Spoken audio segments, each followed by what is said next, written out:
ಆತ್ಮೀಯರೇ, ಈ ವಿಡಿಯೋನ ನನಗೆ ಯಾರೋ ಒಬ್ರು ಕಳಿಸ್ಕೊಟ್ರು. ಪ್ರತಿಯೊಬ್ಬ ಪೋಷಕರು ಕೂಡ ಈ ವಿಡಿಯೋವನ್ನು ನೋಡಲೇಬೇಕು ಆತ್ಮೀಯರೇ.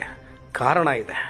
ಮೊಬೈಲ್ ಗೀಳು ಅನ್ನೋದು ಎಷ್ಟು ಅಪಾಯಕಾರಿ ಅನ್ನೋದನ್ನ ನೋಡಿ. ಮಕ್ಕಳ ಮನಸ್ಥಿತಿಯನ್ನು ನೋಡಿ. ತಾಯಿ ಊಟ ಮಾಡು, ಮೊದಲು ಮೊಬೈಲ್ ನೋಡಬೇಡ, ಹೋಮ್ವರ್ಕ್ ಮಾಡು ಅಂತ ಹೇಳ್ತಾ ಇದ್ದಾಳೆ.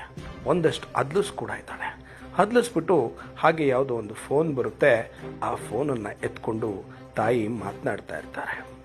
ಈ ಓದ್ತಕ್ಕಂಥ ಮಗು ತನ್ನ ಸ್ವಂತ ತಾಯಿ ಕೊಟ್ಟಂಥ ಶಿಕ್ಷೆ ಅಂತ ಅಂದ್ಕೊಂಡು ಮನಸ್ಸಿನಲ್ಲಿ ಕುದೀತಾ ಇರುತ್ತೆ.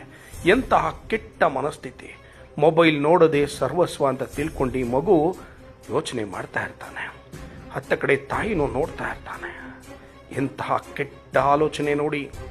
ತನ್ನ ತಾಯಿ ಮೊಬೈಲನ್ನು ಕಿತ್ಕೊಂಡ್ಬಿಟ್ಲಲ್ಲ ಅನ್ನುವ ಸಂಕಟ ಮತ್ತು ಕೆಟ್ಟ ಆಲೋಚನೆಯಿಂದ ಎದ್ದೊಳ್ತಾನೆ. ನೋಡಿ, ಒಳಗಡೆ ಹೋದವನು ಅತ್ಲಿಂದ ಬ್ಯಾಟನ್ನು ತಗೊಳ್ತಾನೆ. ತುಂಬ ಕೆಟ್ಟದು ಕಣ್ರಿ. ಬ್ಯಾಟ್ ತಗೊಂಡು ತನ್ನ ಹೆತ್ತ ತಾಯಿಗೆ ರಪಾರ್ ಅಂತ ಬಡದೇ ಬಿಟ್ಟ ಕಣ್ರಿ.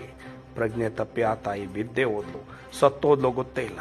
ಮತ್ತೆ ಈ ಮೊಬೈಲ್ ತಗೊಂಡು ಆ ಮಗು ಗೇಮ್ ಆಡೋದಕ್ಕೆ ಶುರು ಮಾಡ್ತಾನೆ. ಎಂತಹ ಸಮಾಜ, ನಾವೆಲ್ಲ ಎಲ್ಲೋಗ್ತಾ ಇದ್ದೀವಿ? ಎಂಥ ವ್ಯವಸ್ಥೆಯಲ್ಲಿದ್ದೇವೆ? ಪುಟ್ಟ ಮಕ್ಕಳನ್ನು ಇಷ್ಟೊಂದು ಕ್ರೂರವಾಗಿ ಈ ಮೊಬೈಲು ಬಳಸ್ಕೊಳ್ತಾ ಇದೆ ಅಂದರೆ ಎಂಥ ವ್ಯವಸ್ಥೆಯಲ್ಲಿ ಬದುಕ್ತಾ ಇದ್ದೇವೆ ಆತ್ಮೀಯರೇ.